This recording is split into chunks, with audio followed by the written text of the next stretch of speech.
Tables are the heart of any database because they are where the actual information is stored.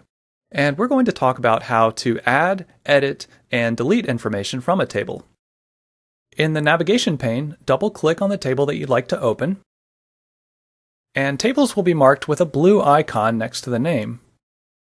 If you've used Excel or another spreadsheet program, then you'll probably find tables to be pretty easy to use, and they are very similar, but there are some different terms that we use when talking about an Access table. Each row is called a record.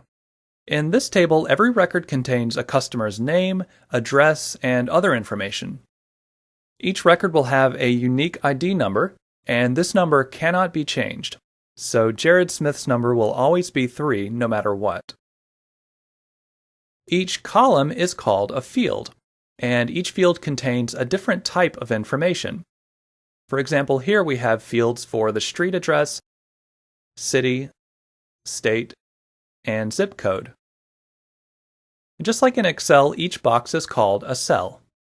If you want to change the information in a cell, all you have to do is select it and then type in the new text. And let's say that this customer has a new email address. After you edit a record, you can save it by clicking Save on the Home tab. But whenever you click out of a cell, it's going to automatically save it for you. So if you're making a lot of different changes, you don't have to worry about saving each record. But it is a good idea to save the last one that you're working on, just to make sure that you don't lose any changes when you close the database. If you are editing more than one record, you can use the arrow keys on your keyboard to move between records. Or if you prefer, you can use the arrows on the record navigation bar.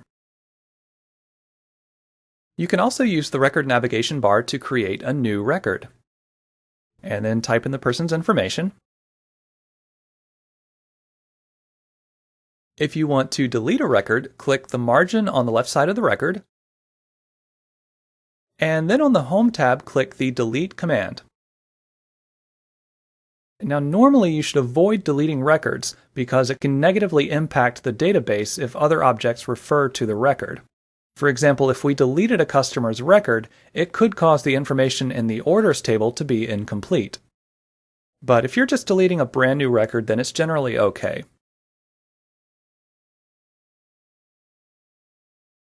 For some edits, you may want to use the Find and Replace option to make a lot of changes at once.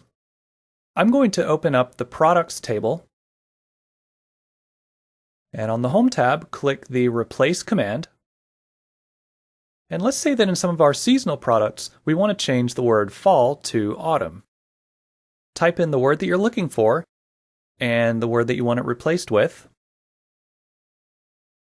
And we'll select Current Document so it'll search throughout the entire table.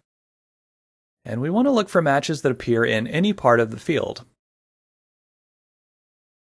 Click Find Next to look for the word. And it looks like the first instance of fall isn't referring to the season, so we'll skip this one and find the next one. And when you get to one that you want to change, click Replace. And just go through each one and decide whether you want to replace it.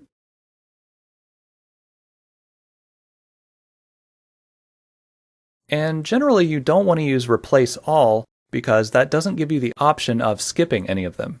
So you should only use this option if you're absolutely sure that it won't replace anything that you don't want. As you practice editing tables, keep in mind that most of your changes are saved automatically. So to be safe, you may want to create new records to practice with.